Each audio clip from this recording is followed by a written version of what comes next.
Olá, sejam todos bem-vindos, bem-vindas ao nosso encontro, Reflexões à Luz do Espiritismo, aqui pelo MAP, Movimento de Amor ao Próximo. Agradecemos muito a você que está deixando a sua contribuição, a sua reflexão, a sua dúvida a respeito dessa temática que damos continuidade com a nossa querida Laís Bertotti, médica, psiquiatra, homeopata, que está trazendo para a gente muitas reflexões a respeito dessa temática tão complexa. Então, estamos aqui recebendo mais uma vez a nossa querida Laís Bertotti. Olá, Laís. Olá, saudações a todos. Então, Laís, no nosso último encontro, nós deixamos no finalzinho, falando desses sinais, né? E nem sempre são evidentes, né? E as pessoas ficam assim estupefatas, mas como, gente, estava tudo tão bem, como pode? E você falou em vários aspectos, né, que pode interferir nesse processo da saúde mental, em que leva o indivíduo, infelizmente, a esse ato trágico. Então, estamos aqui para ter essa continuidade da sua abordagem, de todos os fatores que envolvem isso, seja biológicos, psíquicos, espirituais, transgeracionais, é essa a expressão? Verdade. Transgerações, vão além das gerações. Então, a gente pode começar pelos fatores bioquímicos, porque existem realmente, por exemplo, algumas doenças orgânicas que provocam um quadro depressivo. E algumas, a pessoa se sente tão desesperada que não vê saída para aquele transtorno. E, veja bem, a doença levando a um estado depressivo, a uma situação de sem saída, porque sempre é uma situação sem saída, né? Quer dizer, a pessoa imagina que seja sem saída, não é que ela seja. Claro que se a gente valoriza completamente a vida no mundo físico e acredita que só essa vida faz sentido ou existe, fica muito difícil para a gente poder ter esperança, né? Lembrando que o Espiritismo traz exatamente essa consciência de que o corpo, apenas o corpo é quem morre, que nós, quanto alma imortais, não morremos. E se nós temos uma atitude extrema, é porque a nossa mente, o nosso coração está em sofrimento. Matando o corpo, não vamos matar, nem diminuir, nem acabar com o sofrimento. O sofrimento é da alma. O sofrimento é da emoção, é do pensamento. Está nesses lugares. Então, se a gente mata o corpo, a gente continua com os mesmos sofrimentos emocionais e mentais que nos levou a essa atitude tão drástica. Nós não resolvemos nada matando o corpo. Porque o sofrimento não está aí. O corpo é só um instrumento para a gente estar no mundo. Não é? Você me perguntou também, você comentou das dificuldades de perceber. É verdade. Muitas vezes a gente não percebe. É mais fácil, por exemplo, como a gente estava comentando, numa doença grave, a gente perceber esse afundamento do humor, né? Dessa tristeza crescente, e aí, claro, a família fica mais atenta, mas muitas vezes é muito difícil a gente perceber isso num jovem, por exemplo, que já tem um comportamento meio recluso, né? Fica no quarto dele, com as coisas dele, com os amigos de internet, pouco contato social, pouco contato com a família, e lá pelas tantas ele não aguenta a situação, né? Ele não acredita que possa ter alguma saída para ele, porque ele realmente está tão isolado, está tão fechado nele mesmo, não conseguiu nem pedir ajuda. Então, nesses casos, a família tem que estar próxima e perceber e interferir e perguntar e realmente chegar perto. Muitas vezes, né, Bira, nós deixamos os nossos queridos, os nossos amados muito de lado. Nossa vida é muito corrida e a gente não percebe. Os sinais estão ali. São silenciosos em termos, Talvez a pessoa não consiga dizer para você que está precisando de ajuda, e por isso é silencioso. Mas os sinais estão ali, né? A gente só não viu. Então, o isolamento é uma dessas coisas, é um desses sinais. A falta de relacionamento com outras pessoas, a falta de interesse pela vida é outro sinal, né? A falta de vontade de comer, ou ao contrário, comer demais, também pode ser toda uma atitude desesperada de tentar resolver um problema. E lembrando, a gente tem que tomar cuidado também quando a pessoa começa a ficar, tá num processo depressivo, daqui a pouco começa a ficar muito feliz, né? Como se nada tivesse acontecendo. Cuidado, pode ser um planejamento, né? Para algo mais sério. Você falou, né? Foi bom você destacar essa questão aí do isolamento, diversas formas, né? Que hoje em dia a gente fala assim que a praça pública está dentro do nosso próprio quarto, dentro da sala onde está o adolescente lá. E nós sabemos nos últimos episódios, né, que tem ocorrido, não só recentes, mas já de algum tempo, né? Onde principalmente o adolescente ele está ali sendo vítima de uma exploração. E essa necessidade que a família deve estar atenta, porque ele está ali, né, e tem, né, infelizmente, muitos episódios, garotos de 13, 14 anos, porque sofrendo bullying, né, naquela situação ali, e esse chamamento da família para que, está lá no quarto, está fora não está na rua. Perigo, mas, né?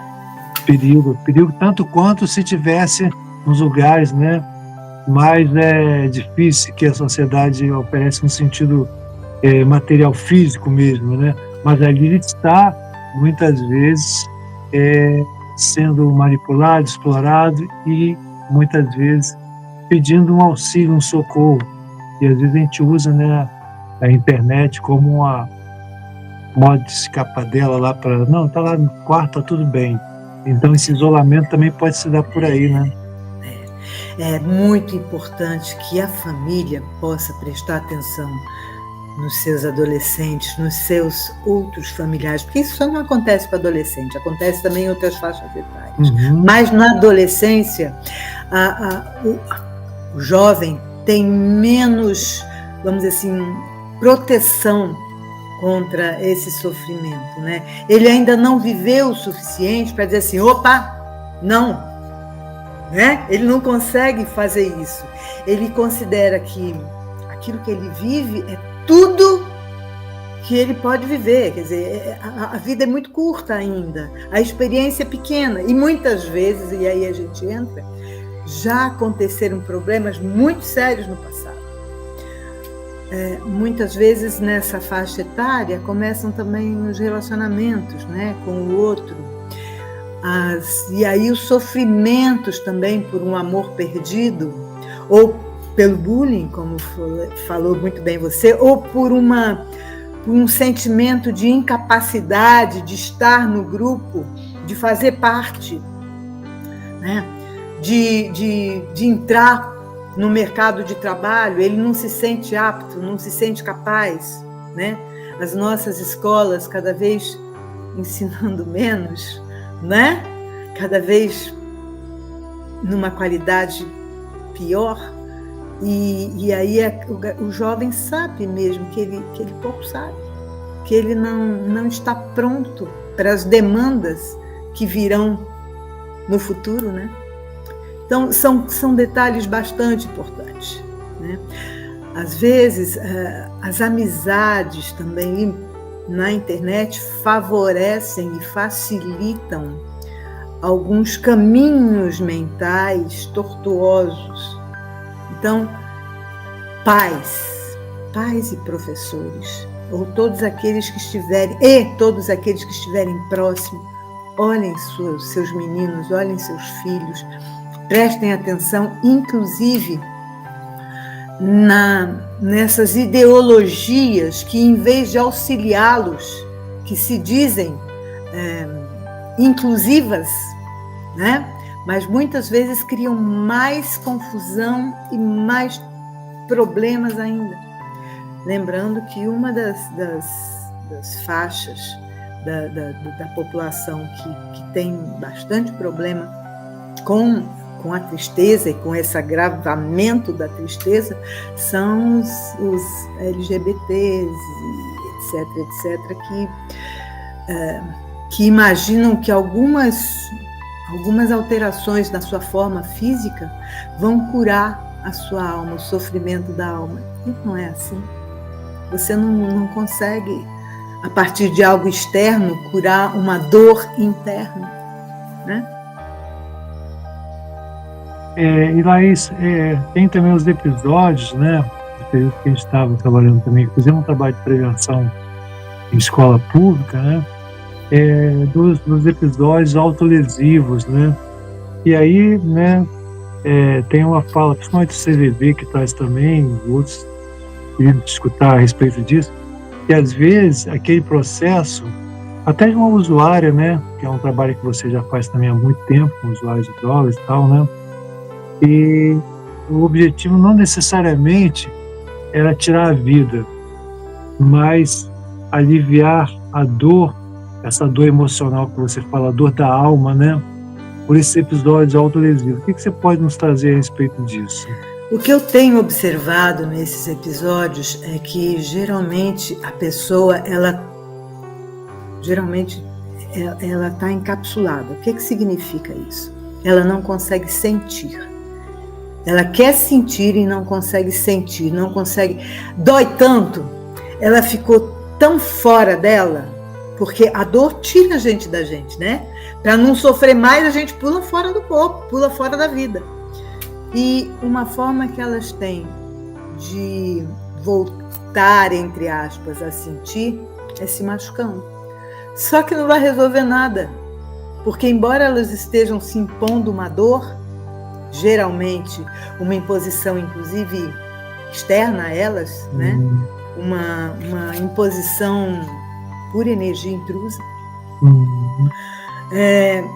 ela não vai ser suficiente para trazer a pessoa de volta para ela mesma, para o centramento. Então, nesses casos, o que a gente tem que fazer essas pessoas precisam perceber que precisam de ajuda profissional e, volto a dizer, a casa espírita tem um bom caminho para esse tipo de problema. Por quê? Geralmente, quando a gente está sem conseguir perceber as coisas, a nossa... Assim, é como se a gente estivesse com um bloqueio no nosso campo emocional, no perispírito. Como se o perispírito estivesse desconectado da alma. Não então, é que isso seja possível. Fala. Sim, a gente está terminando aqui, mas a gente vai continuar desse ponto. Você fala agora do aspecto psíquicos espirituais, você fala das energias intrusas, né? Do perispírito. Então, no nosso próximo bloco, estaremos falando com a doutora Laís Bertocci sobre esses aspectos espirituais, né? Como isso pode interferir na nossa estrutura e nos levar a situações tão trágicas, né? E também ser um caminho para a gente estar vigilante, para cuidar bem, né, do corpo e do espírito, né, como nos ensina Jesus, para que a gente possa enfrentar, né, esse tsunami que a humanidade vive, né, já há algum tempo, e que a gente possa estar passando por ela sem necessariamente lançar-se no ato trágico, como você muito bem lembrou. A vida vai continuar e o sofrimento, infelizmente, vai perdurar após o desencarne, né? Então, nós agradecemos a você que está nos acompanhando aqui, convidando mais uma vez para ter continuidade com a nossa querida Laís Bertocci. Laís, então, até o nosso próximo encontro. Daqui a pouquinho estamos voltando com mais um bloco para falar sobre esses aspectos espirituais que você já jogou algumas sementinhas e a gente está curioso para ouvir o que nós temos a saber sobre essa parte espiritual, ok?